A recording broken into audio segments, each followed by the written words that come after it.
Hello, beautiful souls. Welcome back to Her True Stories. I'm your host, and today we have Willow Birthowl sharing her incredible story of patience, betrayal, and the sweetest revenge imaginable.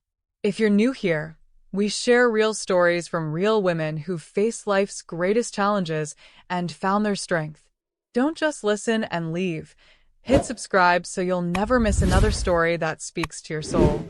Ring that notification bell because, trust me, you won't want to miss what happens next in Willow's journey. Now, let's dive into a story that will leave you questioning everything you thought you knew about family loyalty. My name is Willow Birthowl, and I want to tell you about the winter I realized I had become invisible to my own children. It was December 30th, 3 days after Christmas, and I was sitting in my kitchen watching the snow fall outside my modest two-bedroom home in suburban Ohio. The silence was deafening. My phone sat on the scratched wooden table, its screen black and lifeless. No missed calls. No text messages. Nothing. Christmas had come and gone without a single word from my two adult children, David, 38, and Claire, 35. Not even a card. I'm 60 years old, and I suppose some people might think I look older than my years, especially lately.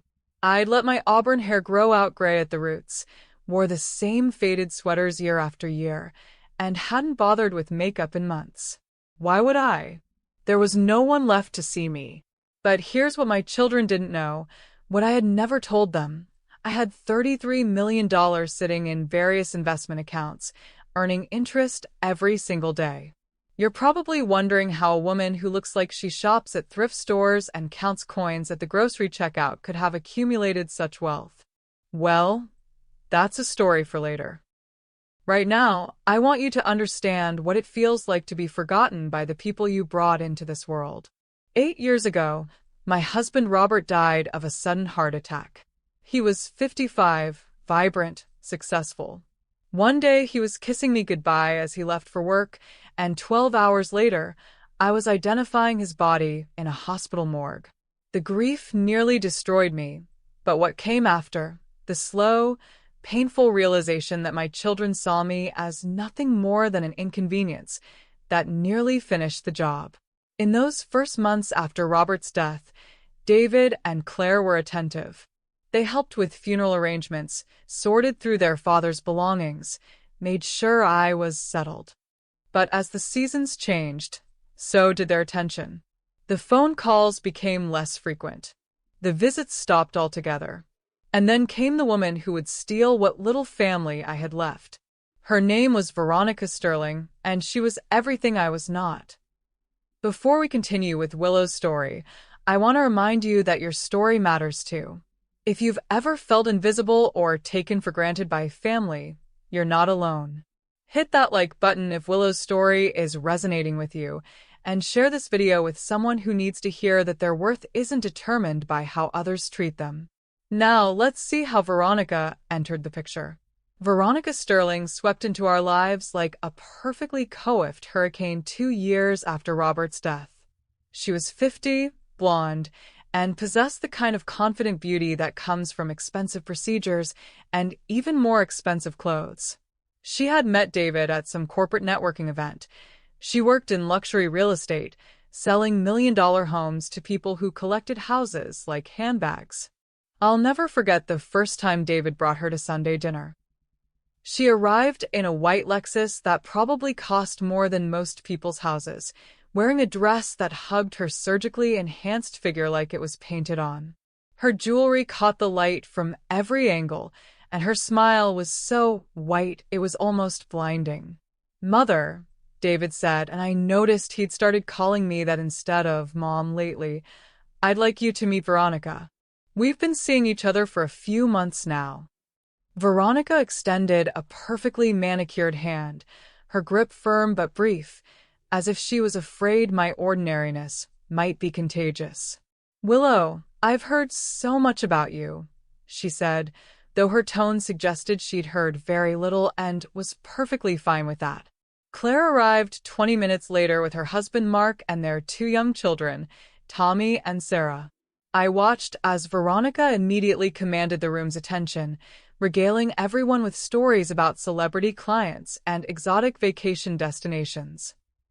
My grandchildren were mesmerized by her sparkly jewelry and designer handbag that probably cost more than I spent on groceries in 6 months. During dinner, I served the pot roast I'd been making for family gatherings for decades.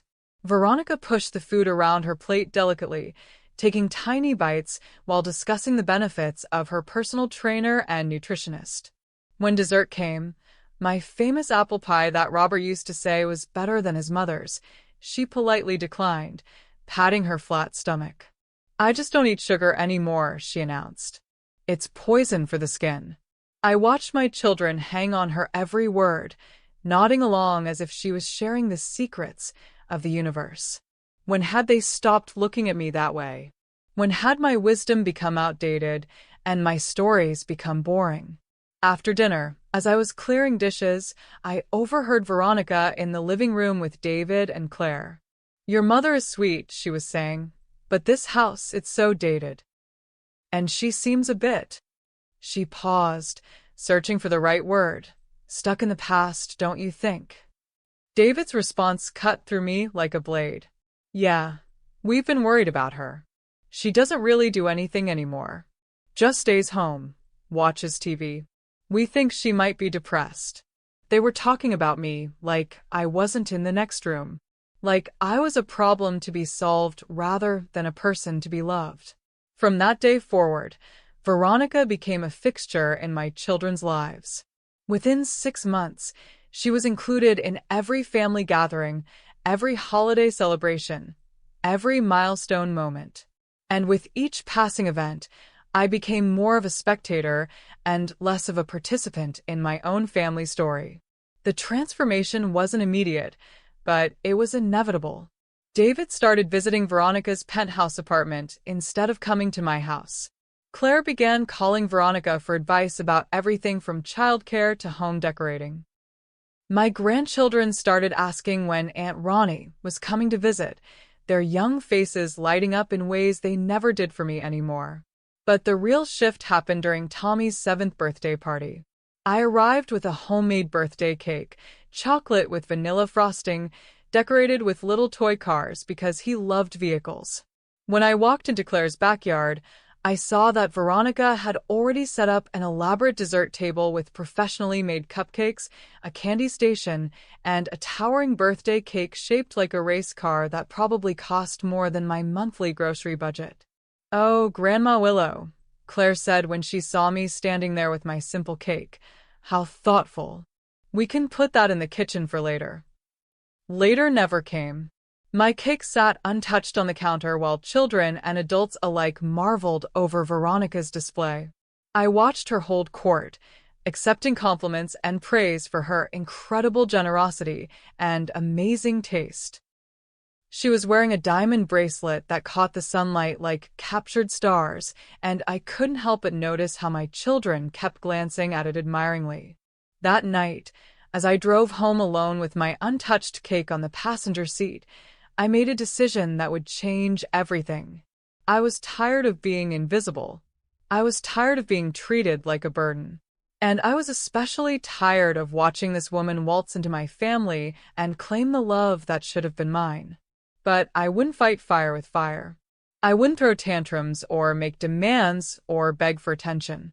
No, I would do something much more devastating. I would wait. I would watch.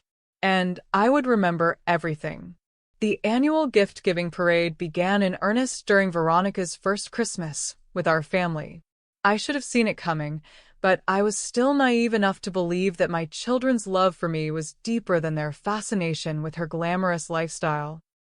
Christmas Eve dinner was held at David's house, a beautiful colonial he'd bought with his wife Jennifer before their divorce 3 years earlier. Jennifer, sweet Jennifer who used to call me every week just to chat, was now relegated to picking up the children for custody exchanges. In her place sat Veronica, radiant in a red silk dress that probably cost more than most people's rent. The gift exchange started after dinner. I watched, increasingly uncomfortable, as David and Claire presented Veronica with box after beautifully wrapped box. First came a cashmere scarf from Italy. "Because you mentioned loving Italian fabrics," Claire gushed. Then David handed her a small velvet box containing diamond earrings that sparkled like captured starlight. "These are too much," Veronica protested, but her protests were theatrical at best. She held them up to her ears, tilting her head so the diamonds caught the light. "They're absolutely perfect." My grandchildren, Tommy and Sarah, watched with wide eyes as the parade continued. A designer handbag from Claire, a spa weekend package from David, a bottle of champagne that cost more than I spent on Christmas dinner for all of us. Finally, it was my turn. I reached into my simple tote bag and pulled out the small wrapped package I'd brought for Veronica. Inside was a hand-knitted scarf I'd made myself, soft wool in a beautiful sage green that I thought would complement her eyes. The room fell silent as she unwrapped it. She held it up, and I could see her trying to summon enthusiasm for something so obviously homemade, so clearly inexpensive. "Oh, Willow," she said, her voice dripping with condescension. "How thoughtful. Handmade gifts are so personal." The way she said personal made it sound like a dirty word. But the real humiliation came when it was time for my gifts. From David, I received a generic gift card to a department store, the kind of gift you give to a distant acquaintance whose preferences you don't know. From Claire, a scented candle in a scent I was allergic to, still bearing the clearance sticker from the drugstore where she'd obviously grabbed it at the last minute.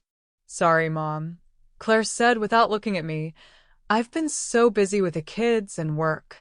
I kept meaning to get you something special."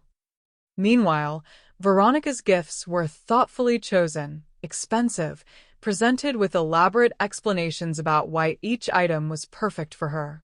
My gifts were afterthoughts, obligations fulfilled with minimal effort and even less care. But it was Veronica's response that crystallized everything for me.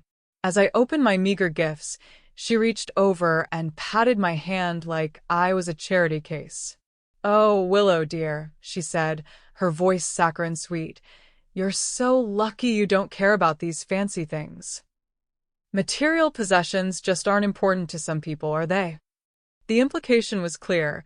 I wasn't worth the fancy things because I wasn't the kind of person who deserved them. I was simple, plain, content with scraps because scraps were all I was worth. I smiled. Actually smiled. "Yes," I said quietly, "lucky. If only they knew that the simple woman sitting in their midst had more money than all of them combined. If only they knew that I could have bought every gift in that room without checking my bank balance. If only they knew that their precious Veronica's entire lifestyle was built on credit cards and loans, and the kind of financial desperation that keeps people awake at night. But they didn't know. And I wasn't going to tell them." That night, as I sat in my modest kitchen eating leftover turkey and thinking about diamond earrings and cashmere scarves, I realized something important. My children weren't just neglecting me. They were actively choosing someone else. They were investing their time, money, and emotional energy in a woman who had known them for less than 2 years, while the woman who had raised them, loved them, and sacrificed for them sat forgotten in the corner. The hurt was so deep it felt like drowning. But underneath the hurt was something else, something harder and colder and infinitely more dangerous. I was getting angry. If you're feeling angry on Willow's behalf right now, you're not alone. Sometimes the people who should love us most are the ones who hurt us deepest. But Willow's story is just getting started, and trust me, you won't want to miss what happens next. Make sure you're subscribed because this journey is about to take some incredible turns. Now, let's see how Willow began to plan her response. Let me tell you how a grieving widow from suburban Ohio accumulated $33 million without anyone noticing.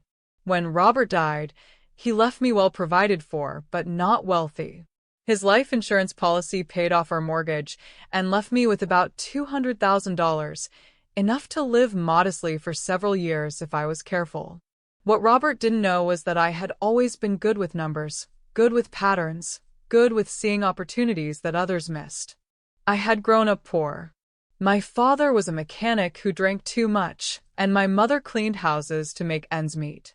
I learned early that money wasn't just about having it, it was about understanding it, respecting it, making it work for you instead of the other way around.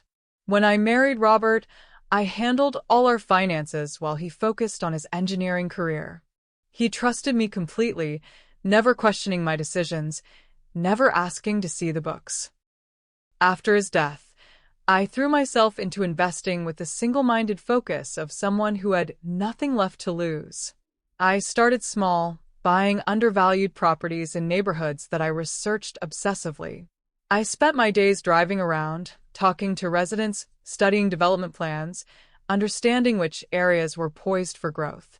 While my children thought I was just aimlessly wandering in my grief, I was building an empire. The first property I bought was a small duplex in a declining neighborhood for $30,000. Everyone thought I was crazy, including the realtor, who practically begged me to reconsider. But I had noticed something others hadn't. The city had quietly approved plans for a new medical complex just 6 blocks away.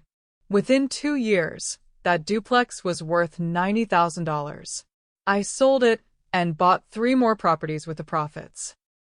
I became obsessed with the stock market, spending hours each day researching companies, reading financial reports, studying market trends. I had a gift for spotting companies on the verge of breakthrough moments, small biotech firms developing promising drugs, technology companies with patents that would prove valuable, renewable energy stocks before they became trendy. I bought low and sold high, reinvesting every profit, watching my accounts grow day by day. But here's the thing about accumulating wealth quietly: it requires discipline that most people don't have. I lived in the same modest house, drove the same 10-year-old car, shopped at the same discount grocery store. I wore clothes until they fell apart and cooked dinner at home every night. To anyone watching, I looked like exactly what I appeared to be: a grieving widow living on a fixed income, counting every penny. The irony wasn't lost on me that as my bank account grew, my children's attention diminished. The more money I had, the less they seemed to think I was worth their time. They saw my frugal lifestyle and assumed I was struggling financially. They saw my simple clothes and modest home and concluded that I had nothing of value to offer their increasingly sophisticated lives. I could have corrected their assumptions at any time. I could have shown them my investment portfolio, taken them to dinner at expensive restaurants, bought them the kinds of gifts they were showering on Veronica. But I didn't, and as the months passed, I realized I was conducting an experiment I hadn't consciously planned. I was learning who my children really were when they thought I had nothing to give them. The results were devastating and illuminating in equal measure. When I needed help moving some heavy furniture, they were too busy. When I mentioned feeling lonely, they suggested I join a senior center. When I invited them to dinner, they found excuses to decline or showed up late and left early. But when Veronica needed something, anything, they appeared like genies from a lamp, eager to please, desperate to be useful. I watched them buy her expensive gifts while giving me dollar store trinkets. I watched them hang on her every word while barely listening to mine. I watched them include her in family photos while I stood off to the side, forgotten.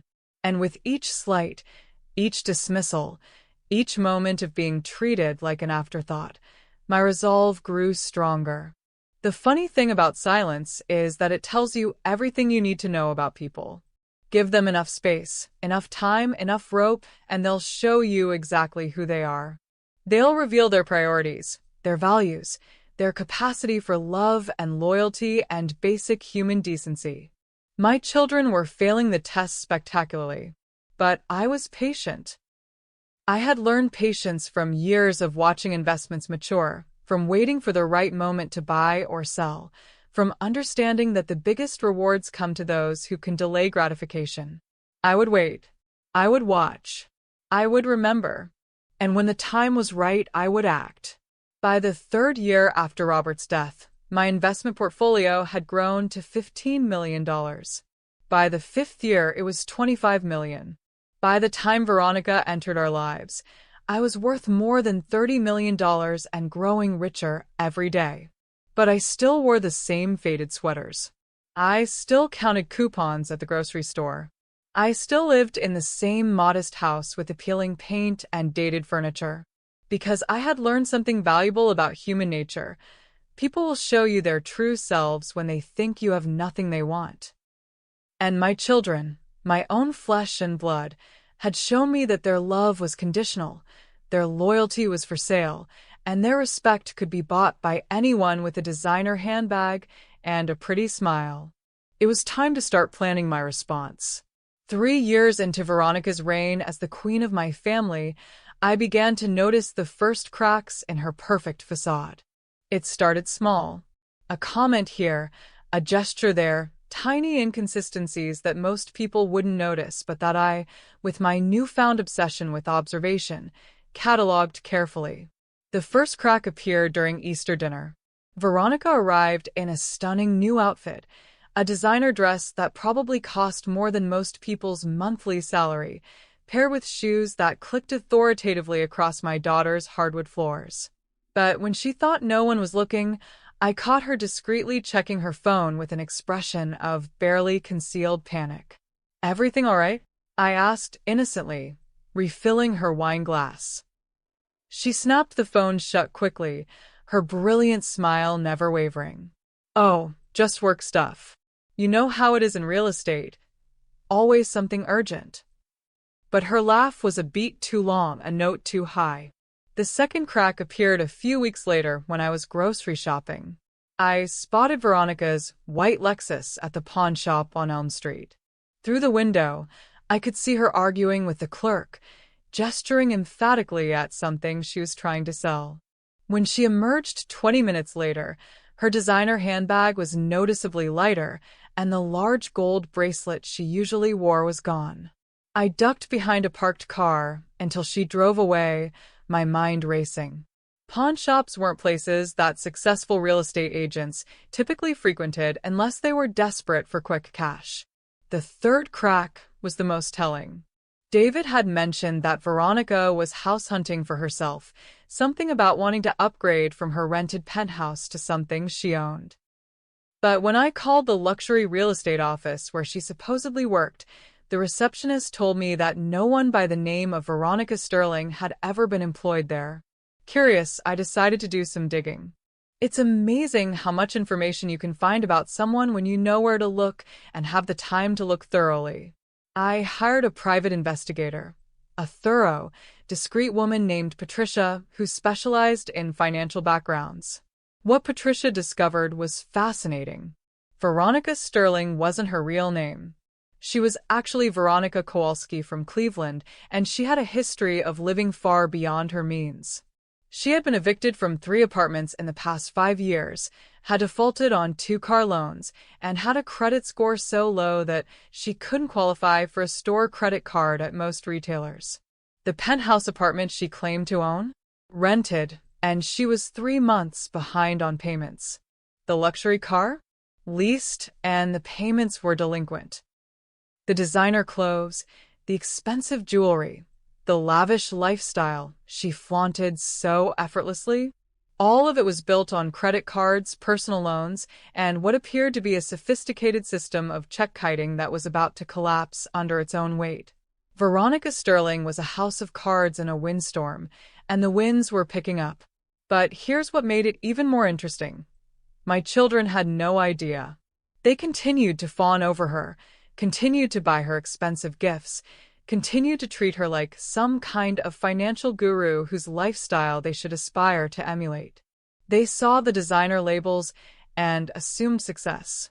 They saw the confident demeanor and assumed competence. They saw the luxury car and assumed wealth. They never looked deeper because they didn't want to. The fantasy of Veronica was more appealing than the reality of their mother. I began to watch more carefully, looking for signs of the impending collapse. They weren't hard to find. once I knew what to look for. The nervous way she checked her phone during dinner. The excuse-filled explanations for why she couldn't contribute to expensive group gifts anymore. The subtle changes in her wardrobe, still designer labels, but now from outlet stores and clearance racks rather than boutiques. The way she steered conversations away from her work or her living situation whenever anyone asked direct questions. One evening, I was leaving Claire's house after babysitting my grandchildren when I saw a tow truck pulling up to Veronica's Lexus in the driveway. I watched from my car as they loaded it onto the flatbed despite her frantic protests and pleas for more time.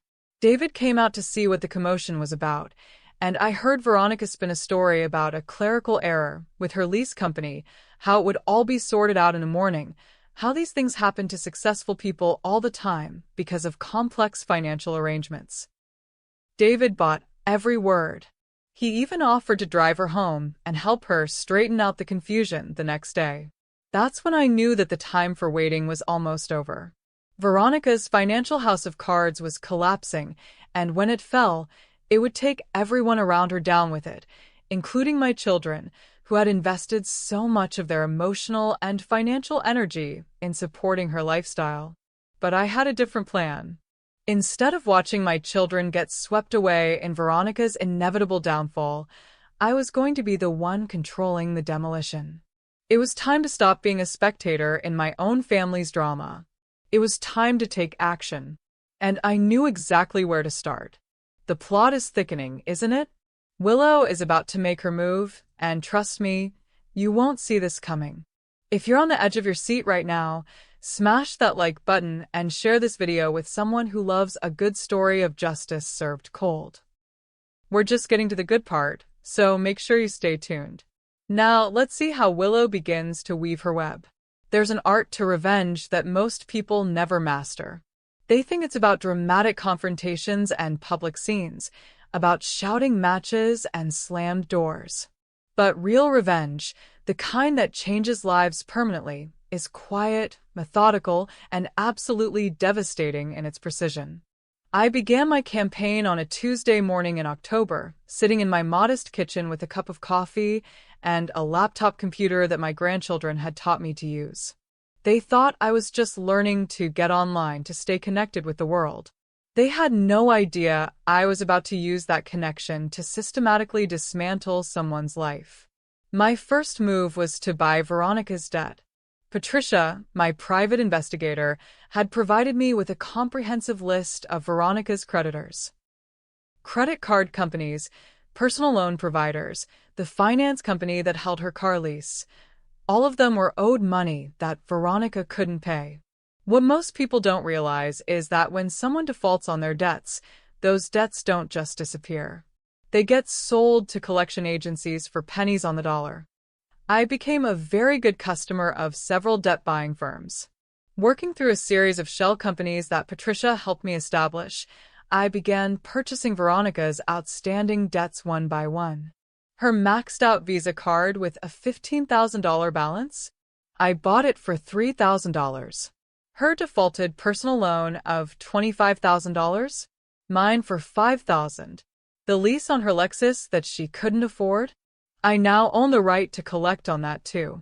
The beauty of this approach was its invisibility. Veronica had no idea that her various debts were slowly consolidating under one umbrella, my umbrella. To her, they were still scattered obligations to different companies, managed by different collection agencies, creating chaos that she was desperately trying to juggle. But I wasn't done. Patricia had also discovered that Veronica was renting her penthouse apartment through a property management company that was, coincidentally, looking to sell some of their properties to private investors. The building where Veronica lived was hemorrhaging money due to maintenance issues and problem tenants. I bought the entire building. It took 6 weeks to complete the purchase through one of my shell companies, but suddenly I was Veronica's landlord. The woman who had been treating me like a charity case for 3 years was now living in a property I owned, 3 months behind on rent she couldn't afford to pay. The irony was delicious, but I wasn't savoring it yet. This was just the foundation. The real structure I was building would be much more elaborate. Next, I began attending the same social events where Veronica networked. The luxury real estate community in our city wasn't that large, and it wasn't difficult to insert myself into their circles once I started dressing the part and dropping hints about my investment portfolio. Suddenly, I wasn't just Willow Birdhowl, the forgotten mother. I was Willow Birdhowl, the mysterious wealthy investor who had appeared seemingly out of nowhere. At these events, I listened carefully to conversations about market trends, property values, and most importantly, which real estate agents were struggling to make their numbers. I learned about commission disputes, failed deals, and professional rivalries. And I began to plant seeds. I've been looking for a really sharp agent to handle some of my properties, I mentioned to several people, but I need someone with an impeccable reputation. I've heard some concerning things about agents who oversell their success, you know? I can't afford to work with someone who's not financially stable themselves. I never mentioned Veronica by name, but in a gossipy industry like real estate, word travels fast. Soon, people were whispering about agents who drove cars they couldn't afford and wore clothes that exceeded their commissions. People began looking more closely at the gap between lifestyle and actual success. Meanwhile, I was also working more directly. As the owner of Veronica's various debts, I had the legal right to demand payment. But instead of sending threatening letters or making harassing phone calls, I did something much more sophisticated. I began to coordinate collection efforts. Where Veronica had previously been dealing with random, scattered demands for payment from different companies, she now found herself facing a systematic campaign. Payment demands arrived on the same days. Court notices were filed simultaneously. Credit reports were updated in concert. The effect was like watching a slow-motion explosion. Veronica's carefully constructed facade of success began to crumble under the coordinated pressure. She couldn't get new credit to pay old debts. She couldn't refinance existing obligations because her credit score was in free fall. She couldn't even qualify for a basic checking account at most banks. And through it all, my children continued to support her, continued to believe her increasingly desperate explanations, continued to shower her with expensive gifts they couldn't afford while ignoring their mother who sat quietly in the corner, watching everything unfold with the patience of a spider in its web. The most beautiful part was that none of it was illegal or even technically unethical. I was simply exercising my rights as a creditor and property owner. I was collecting debts that were legitimately owed, enforcing contracts that had already been broken, and making business decisions that any reasonable investor would make. The fact that these actions were systematically destroying the life of the woman who had stolen my family's affection was just a pleasant side effect. By Christmas of that year, Veronica was in full crisis mode. Her financial situation had deteriorated so rapidly that she was making obvious mistakes, taking desperate measures, showing the kind of panic that comes from watching your entire world collapse around you. But my children still didn't see it. They were so invested in the fantasy of Veronica's success that they couldn't recognize the reality of her failure, even when it was happening right in front of them. That's when I realized that buying her debt wasn't going to be enough. If I wanted my children to see the truth about the woman they had chosen over their own mother, I was going to have to create a moment where the truth couldn't be ignored. I was going to have to orchestrate a finale that would strip away every illusion and leave nothing but the ugly reality beneath. It was time to force Veronica into bankruptcy. The bankruptcy notice arrived on a gray February morning, delivered by certified mail to an address where Veronica Sterling no longer lived. She had been evicted from my building 3 weeks earlier, though she had managed to keep that fact hidden from my children by claiming she was house-sitting for a friend while her penthouse was being renovated. I knew about the notice because, as her primary creditor, I received copies of all legal documents related to her case. I also knew that she would try to handle this disaster the same way she handled everything else, with lies, manipulation, and desperate attempts to maintain her facade of success. What she didn't know was that I had been preparing for this moment for months. The bankruptcy filing itself was inevitable. When you own someone's debts and coordinate collection efforts efficiently, you can create a financial crisis that leaves them with no other legal options.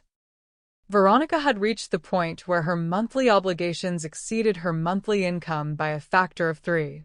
She was borrowing money to pay minimum payments on credit cards she was using to pay rent on properties she couldn't afford while buying clothes to maintain an image that was bankrupting her.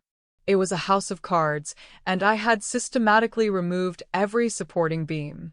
But filing for bankruptcy and having that filing approved are two different things. The court has to review all debts, all assets, all financial relationships to ensure that the bankruptcy is legitimate and not an attempt to defraud creditors. This process takes time, requires documentation, and involves public hearings where creditors can object to the proceedings. I had been very much looking forward to those hearings. The first sign that David and Claire were aware of Veronica's crisis came during Sunday dinner at David's house. I had started attending these family gatherings regularly again, not because I was welcome, but because I wanted a front row seat to the drama I had orchestrated. Veronica looked haggard. Her usually perfect hair was slightly unkempt. Her designer outfit was one I had seen her wear several times before, and she was wearing costume jewelry instead of the real diamonds my children had bought her. But more telling than her appearance was her demeanor. The confident, commanding presence that had dominated our family gatherings for 3 years was gone, replaced by nervous energy and barely concealed desperation. "I have some news," she announced during dessert, her voice wavering slightly. "I've decided to restructure my business operations. Sometimes successful people have to make strategic financial moves that might look concerning to people who don't understand high-level finance." David leaned forward, concerned. "What kind of restructuring?" "Well," Veronica continued, twisting her hands in her lap, "I'm going through a temporary legal process to reorganize my debts and investments. It's very common among successful entrepreneurs. Donald Trump did it several times." Claire, ever supportive, reached over and squeezed Veronica's hand. "That sounds smart.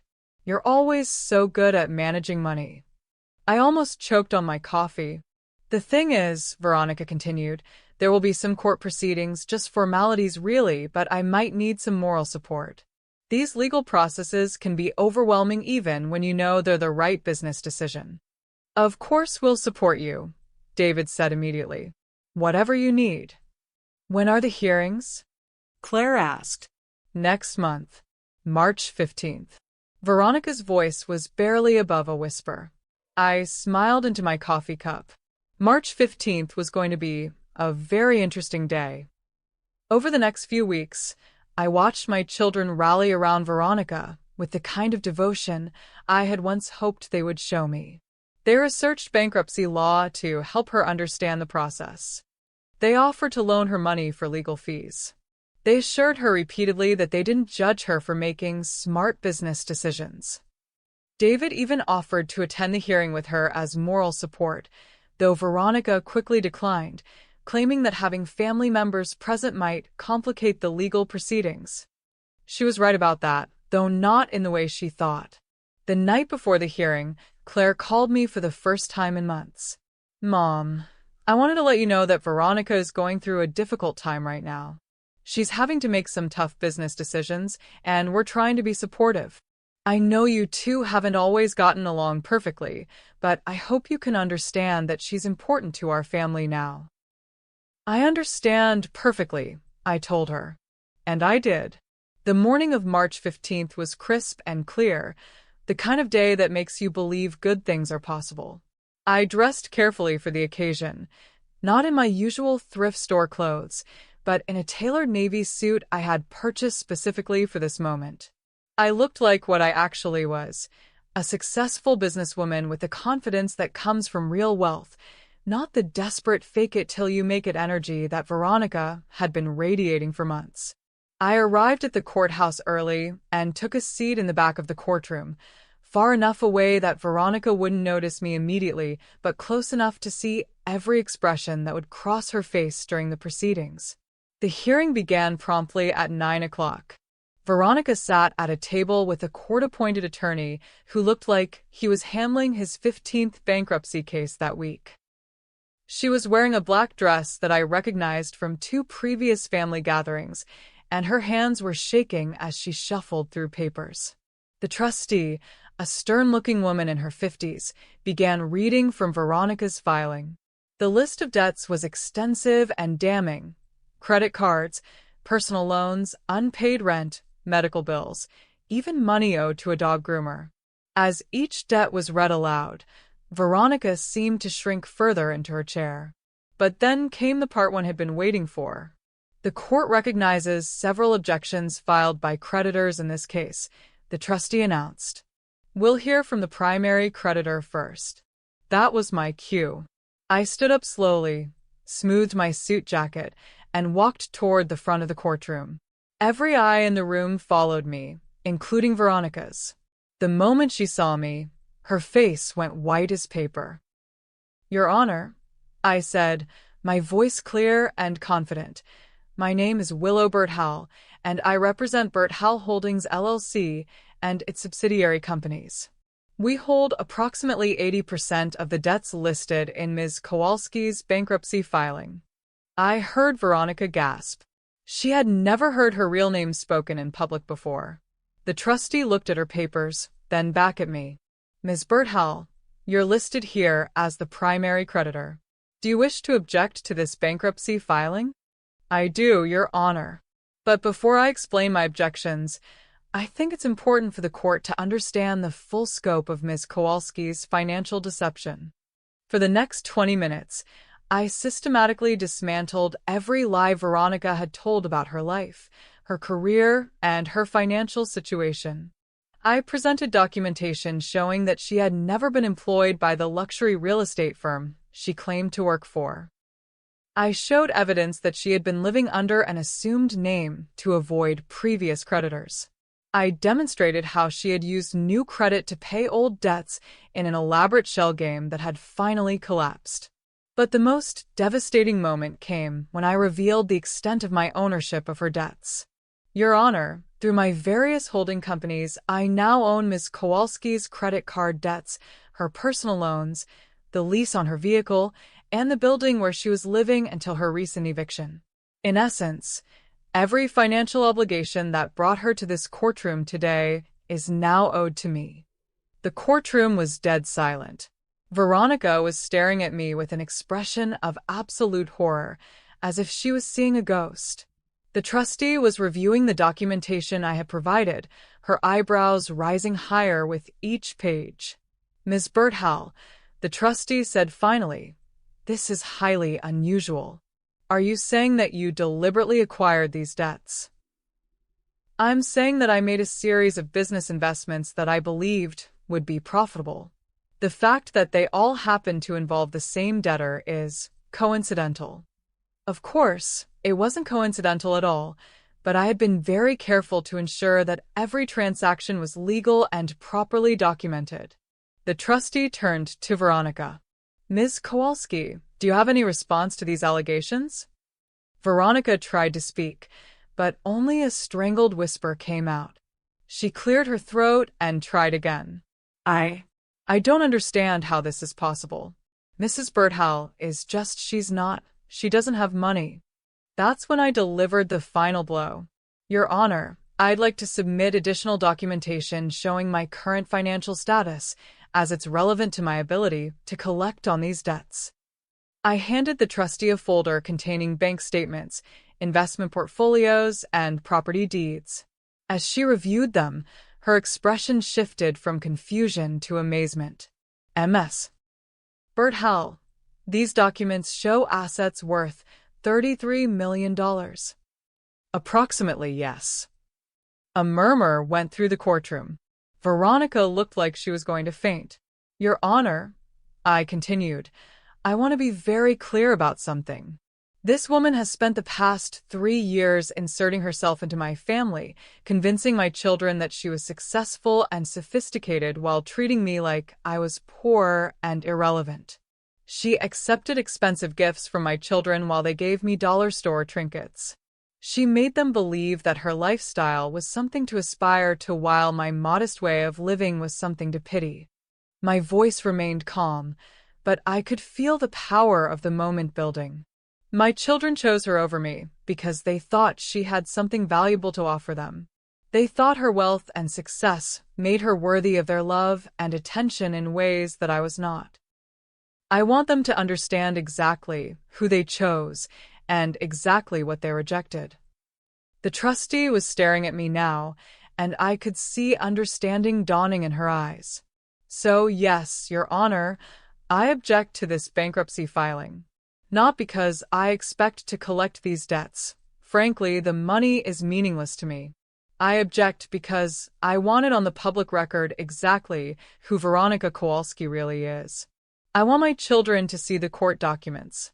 I want them to understand that everything they believed about her was a lie, and everything they assumed about me was wrong. The courtroom was so quiet you could hear the air conditioning humming. Ms. Kowalski, the trustee said, "Do you have legal representation for these proceedings?" Veronica shook her head, tears now streaming down her face. "Then I'm going to continue this hearing for 30 days to allow you to obtain proper counsel. Given the complexity of the creditor relationships involved, this case will require additional review." As the gavel fell, I gathered my papers and walked toward the exit. As I passed Veronica's table, she grabbed my arm. "Willow, please," she whispered desperately. "You don't understand. I never meant for things to go this far. I was just trying to survive." I looked down at her hand on my arm, then met her eyes. "Veronica," I said quietly, "you spent 3 years teaching my children that love is conditional, that respect can be bought, and that a person's worth is determined by their bank account. Congratulations. You were absolutely right." I pulled my arm free and walked out of the courtroom, leaving her sobbing at the defendant's table. But the real drama was just beginning, because I knew that within hours, my children would learn everything that had happened in that courtroom. And for the first time in 3 years, they would be forced to confront the truth about both Veronica and me. Can you believe what just happened? Willow has just pulled off one of the most calculated revenge plots I've ever heard, and we're not even at the climax yet. If your jaw is on the floor right now, hit that like button and share this video because this story is about to reach heights you won't believe. Don't go anywhere. We're about to see how David and Claire react to learning the truth. This is getting intense. The phone call started before I even made it home from the courthouse. My cell phone was ringing as I walked through my front door, David's name flashing on the screen. I let it go to voicemail. It rang again immediately. Then Claire called. Then David again. By the time I sat down at my kitchen table with a cup of tea, I had 17 missed calls and a voicemail box that was full. I didn't listen to the messages. I didn't need to. I could imagine exactly what they contained. Confusion, desperation, and the dawning realization that everything they thought they knew about their mother and their precious Veronica had just been turned upside down. Instead, I sat in the quiet of my modest kitchen, the same kitchen where I had planned this entire campaign of revenge, and savored the moment. For 3 years, I had been invisible, irrelevant, forgotten. Now, suddenly, I was the most important person in my children's world. The doorbell rang at 3:47 p.m. I checked the peephole and saw David and Claire standing on my front porch, both looking like they had been crying. Claire was holding a folder of papers, probably printouts of the court documents that were now public record. I took my time answering the door. "Hello, David." "Claire." My voice was calm, pleasant, as if they were ordinary visitors stopping by for tea. "Mom," David said, his voice cracking slightly. "We need to talk." "Of course." "Come in." They followed me into the living room, the same living room where they had dismissed my concerns, ignored my loneliness, and celebrated Veronica's presence for 3 years. Now they sat on the edge of my worn couch like they were afraid the furniture might contaminate them. Claire spoke first, her voice barely above a whisper. Mom, we went to the courthouse. We got copies of the bankruptcy proceedings. We read the transcripts. That's nice, dear. David leaned forward, his hands clasped so tightly his knuckles were white. Mom, is it true? Do you really have $33 million? I sipped my tea and considered the question. Actually, as of this morning's market close, it's closer to 34 million. The tech stocks have been performing very well lately. The silence that followed was deafening. Claire's voice was shaking when she finally spoke. Why didn't you tell us? All these years we thought, we assumed. You assumed I was poor. I finished for her. You assumed I was irrelevant. You assumed I had nothing of value to offer your sophisticated lives. But we didn't know. David protested. If you had told us, everything would have been different. I set down my teacup and looked at my son, really looked at him for the first time in years. Would it, David? Would it really have been different? Of course. We would have. You would have what? Visited more often? Called more frequently? Bought me expensive gifts instead of dollar store candles. My voice remained calm, but there was steel underneath. You would have treated me better because you thought I could afford to treat you better? Claire was crying now. Mom, that's not fair. We love you. We've always loved you. Have you? I asked. Because for 3 years, I watched you shower attention, affection, and expensive gifts on a woman who was lying to you about everything, her name, her job, her financial situation, her entire identity. Meanwhile, your mother, who raised you, sacrificed for you, and loved you unconditionally, sat forgotten in the corner because she looked poor. We didn't forget you, David said desperately. We just thought. You thought Veronica was more worthy of your time and energy because she appeared successful. You thought her lifestyle was something to aspire to while mine was something to pity. You made your choice based on what you believed people could give you, not on who they actually were. The truth of it hung in the air between us like a toxic cloud. Claire was sobbing openly now. Mom, please. We made mistakes. We were wrong. But we can fix this. We can make it right. Can you? I asked. Can you really? Because Veronica didn't bewitch you with magic spells. She didn't force you to ignore me. She simply showed up with designer clothes and expensive jewelry, and you decided that made her more valuable than the woman who gave birth to you. David tried a different approach. Mom, we understand that you're hurt. We understand that we made mistakes. But Veronica manipulated us. She made us believe. She made you believe what you wanted to believe. I interrupted. She gave you permission to treat me the way you already wanted to treat me, like an obligation instead of a mother. The silence stretched between us, filled with years of accumulated hurt and resentment. Finally, Claire spoke, her voice broken. What do you want from us? How can we make this right? I stood up and walked to the window, looking out at the modest suburban street where I had chosen to live despite being able to afford any neighborhood I wanted. I want you to understand something, I said without turning around. For 3 years, I conducted an experiment. I wanted to see who you really were when you thought I had nothing to give you. I wanted to see if your love was conditional or unconditional. I wanted to know if I had raised children who valued character or children who valued currency. I turned back to face them. You failed that test spectacularly. But we didn't know it was a test. David protested. It wasn't supposed to be a test, I replied. It was supposed to be life. Real life, where you love people because of who they are, not because of what they can do for you. Claire stood up suddenly, anger replacing her tears. This isn't fair. You lied to us too. You pretended to be poor when you were rich. You manipulated us just as much as Veronica did. Did I? I asked calmly. Did I ever ask you to buy me expensive gifts? Did I ever expect you to take me to fancy restaurants or include me in your social circles? Did I ever demand anything from you except basic human decency and the occasional phone call? She had no answer for that. The difference, Claire, is that I wanted you to love me despite thinking I was poor. Veronica wanted you to love her because you thought she was rich.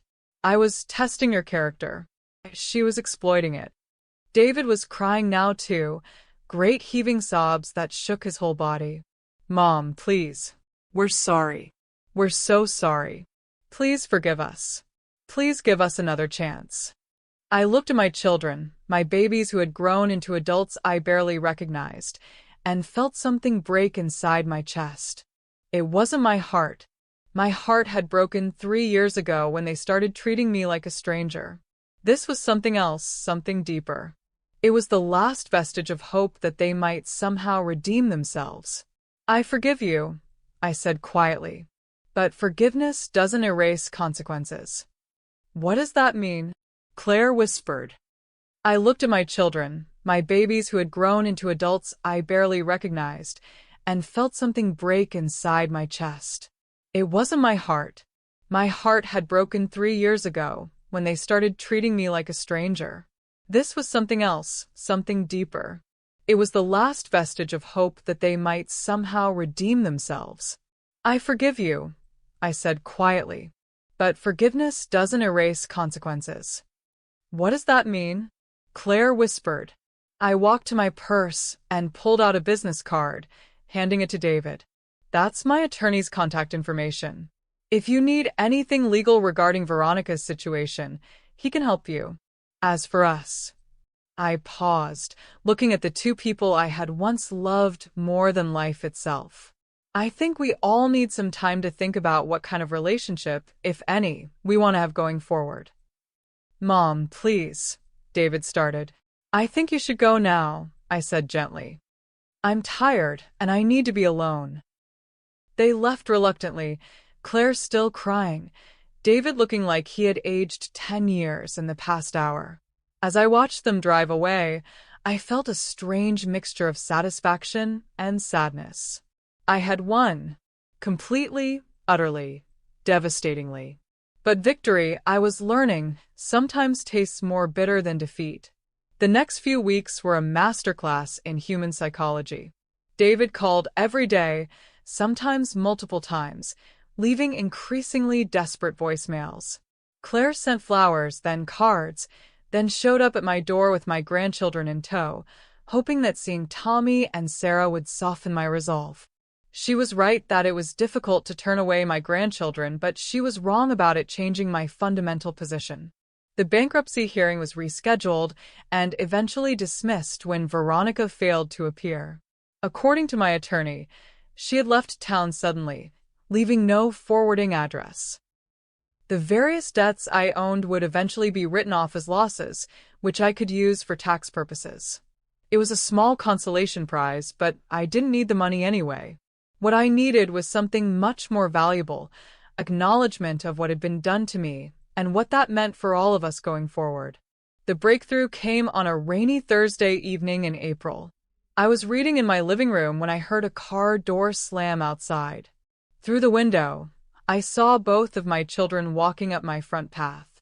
They looked terrible, haggard, exhausted, like they hadn't been sleeping well. Which, according to their voicemails, they hadn't. This time, when I opened the door, they didn't wait for an invitation. Claire pushed past me into the living room, David close behind her. They were both crying before they even sat down. Mom, Claire said, her voice breaking, we can't do this anymore. We can't sleep. We can't eat. We can't function. We know we hurt you. We know we failed you. We know we were terrible children, and we don't deserve your forgiveness. David dropped to his knees on my living room carpet, actually dropped to his knees like he was proposing or praying. Mom, please. I'm begging you. I'll do anything to make this right. Anything. Claire joined him on the floor, both of my adult children kneeling in front of me like penitents at an altar. We were so wrong about everything. So completely, utterly wrong. Veronica was a fraud, and we fell for it completely. We chose her over you, and we will regret that for the rest of our lives. I looked down at them, these two people I had carried in my body, raised with every ounce of love I possessed, and felt nothing. Or rather, I felt everything, but it was all tangled together in a knot I couldn't untie. "Get up," I said quietly. "Both of you, get off the floor." They stood reluctantly, clinging to each other like survivors of a shipwreck. "Do you know what the worst part was?" I asked them. "It wasn't the neglect, though that was painful. It wasn't watching you lavish attention on someone else while ignoring me, though that broke my heart. The worst part was realizing that I had raised children who believed that a person's worth could be measured by their bank account." "We don't believe that," David protested weakly. "You do," I said firmly. "Your behavior proved it. You treated Veronica like a queen because you thought she was wealthy and successful. You treated me like a burden because you thought I was poor and irrelevant. When you learned the truth about our respective financial situations, your attitudes toward both of us changed immediately." Claire was shaking her head frantically. "No, Mom, that's not. Claire, you called me yesterday and offered to take me shopping for a proper wardrobe, now that you know I can afford it. David, you suggested I move to a nicer neighborhood and offered to help me look at houses. 3 weeks ago, you thought my clothes and my house were perfectly adequate for someone like me. What changed?" They had no answer because we all knew what had changed, their perception of my net worth. "Here's what's going to happen," I continued. "I'm going to finish the life I started building when your father died. I'm going to travel, invest in causes I care about, maybe buy a place somewhere warm for the winters. I'm going to live the life of a woman who has $34 million and the freedom to do whatever she wants with it. Can we be part of that life?" Claire whispered. I considered the question for a long moment. These were my children.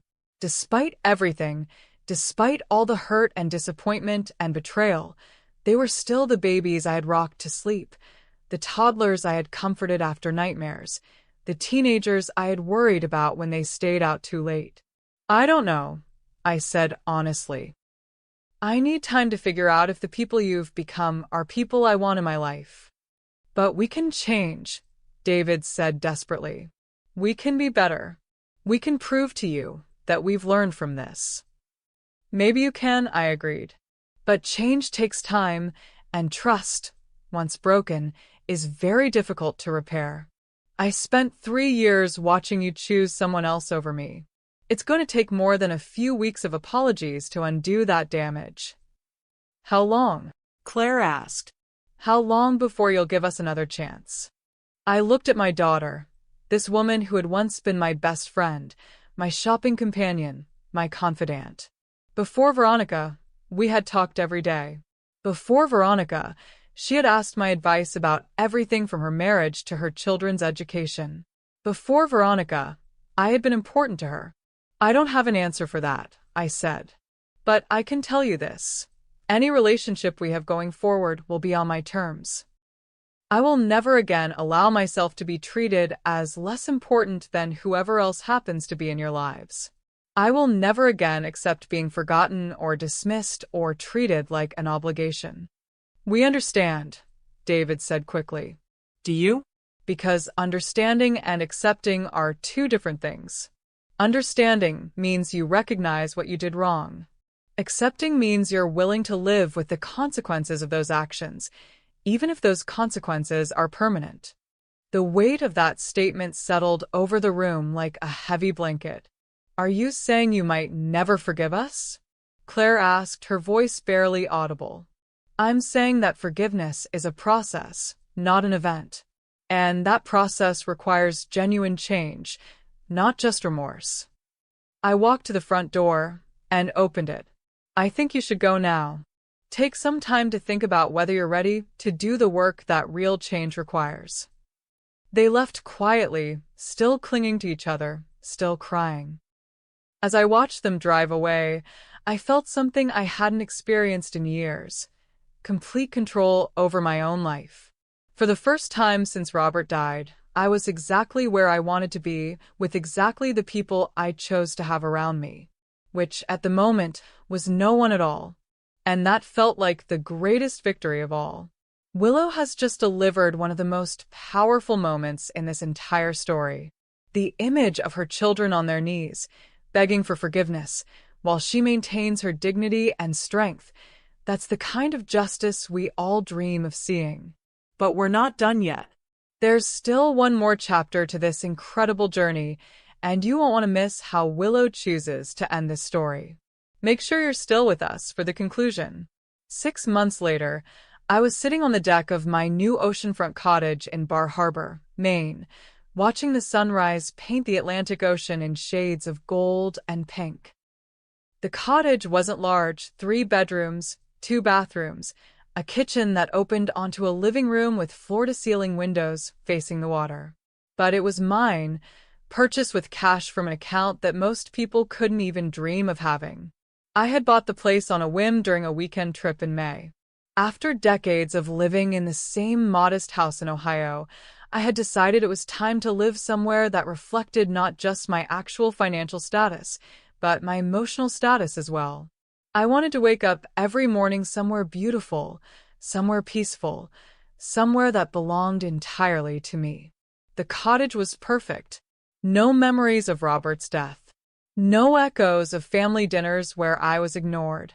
No ghosts of children who had once loved me unconditionally. Just the sound of waves and seagulls, and the kind of silence that comes from being exactly where you want to be. My phone sat on the table beside me, as it did every morning, displaying the daily calls from David and Claire that I no longer answered. They had been calling every day for 6 months, leaving voicemails that progressed from desperate apologies to angry accusations to confused pleas for understanding. I listened to them occasionally, the way you might check on a soap opera you used to watch, curious about the drama but no longer emotionally invested in the outcome. The latest messages were different, though. More resigned, more accepting of the new reality we all lived in. Mom, it's Claire. I know you're not going to call me back, but I wanted you to know that Tommy asked about you yesterday. He wanted to know why Grandma Willow doesn't come to his soccer games anymore. I didn't know what to tell him. I hope you're happy wherever you are. I hope you're living the life you deserve. Mom, it's David. I've been seeing a therapist talking about everything that happened. She says I need to accept that some damage can't be undone, that some relationships can't be repaired. I guess I'm calling to say that I understand if you never want to see us again. I just want you to know that losing you has been the biggest mistake of my life. I deleted the messages without responding, as I had been doing for months. Not out of cruelty, but out of a kind of emotional self-preservation I had learned too late in life. I had spent 60 years putting other people's needs before my own, other people's feelings before my own, other people's comfort before my own. I was done with that. My new life was deliberately small and deliberately selfish. I woke up when I wanted to wake up. I ate what I wanted to eat.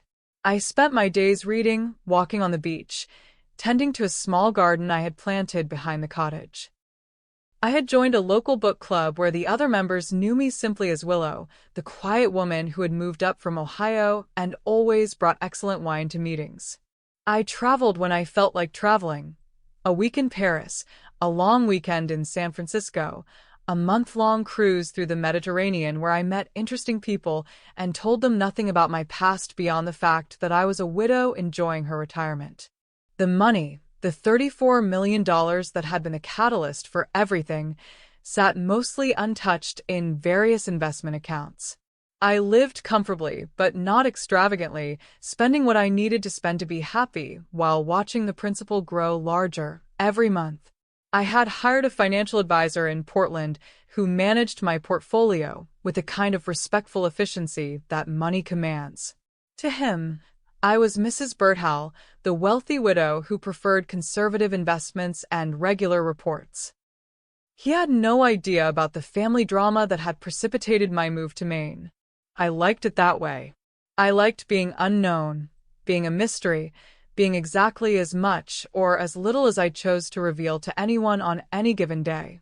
The irony wasn't lost on me that I was now living exactly the kind of life that Veronica had pretended to live, financially independent, geographically mobile, accountable to no one but myself. The difference was that my lifestyle was real, built on actual assets and actual investments rather than credit cards and lies. I had heard through my attorney that Veronica had surfaced briefly in Florida, trying to run the same cons on a new group of victims, but had been arrested for fraud and was currently serving 18 months in a minimum security prison. I felt no satisfaction in her downfall because I felt nothing about her at all anymore. She had been a catalyst, not a cause. The real problem had been my children's character, not her manipulation of it. As summer turned to fall and fall turned to winter, I settled into a routine that felt like the life I should have been living all along. I volunteered at the local animal shelter, fostering elderly dogs that reminded me of myself, creatures who had been discarded by people who should have loved them better. I took painting classes and discovered I had a talent for watercolors. I learned to knit properly, creating beautiful scarves and sweaters that I donated to homeless shelters.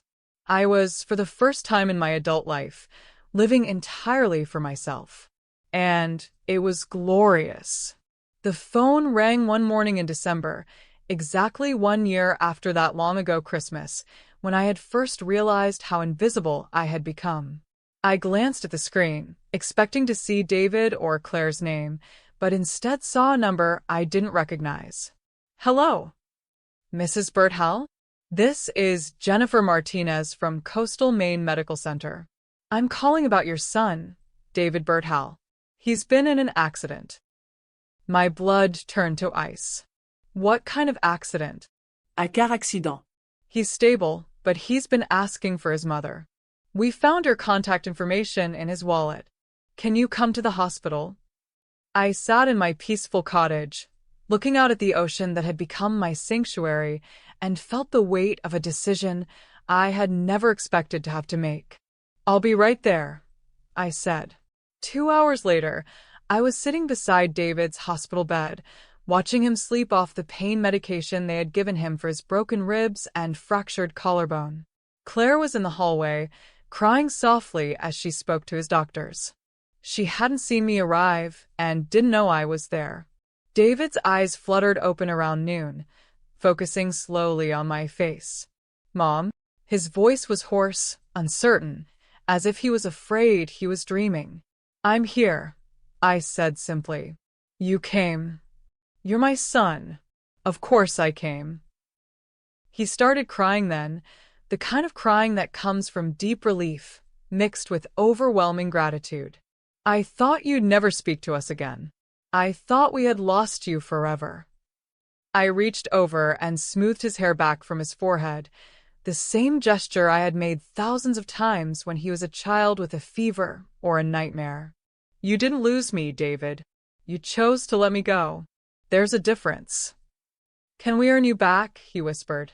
I looked at my injured son, this man who had broken my heart but who was still the little boy I had loved more than my own life, and felt something shift inside me.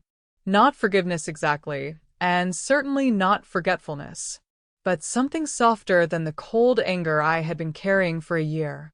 We'll see, I said. One day at a time. It wasn't a promise of redemption.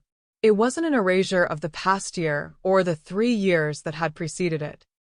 It was simply an acknowledgement that some bonds, once forged in love, are stronger than the damage that disappointment can inflict. As I sat in that hospital room, I realized that my revenge had been complete. My children had learned exactly what they had lost, exactly what they had chosen to throw away, and exactly what that choice had cost them. They would carry that knowledge for the rest of their lives. But I had learned something too. I had learned that I was strong enough to survive their betrayal, smart enough to build a life that didn't depend on their love, and wealthy enough to live exactly as I chose to live. Whether that life included them going forward would depend entirely on whether they could prove they had learned to value the woman I actually was rather than the bank account I happened to possess. Time would tell, but either way, I would be fine. Because the most important victory of all wasn't getting revenge on the people who had hurt me. It was discovering that I didn't need them to be happy. And that, I realized as I sat beside my son's hospital bed, was worth more than $34 million. And that's how Willow's incredible journey of betrayal, revenge, and ultimately, self-discovery comes to its conclusion. She didn't need a grand gesture or a public vindication. Her victory was quiet, personal, and complete. She discovered her own worth, claimed her own power, and learned that the best revenge is living well, entirely on your own terms. Thank you for joining us for another powerful story on Her True Stories. If Willow's journey resonated with you, please hit that like button. Share this video with someone who needs to hear that their worth isn't determined by how others treat them, and subscribe to our channel for more incredible stories of strength, survival, and triumph. Remember, beautiful souls, you are worth more than how others value you. You are enough, exactly as you are, and you have the power to write your own story, just like Willow did. Until next time, keep telling your truth, keep finding your strength, and keep believing in your own incredible worth.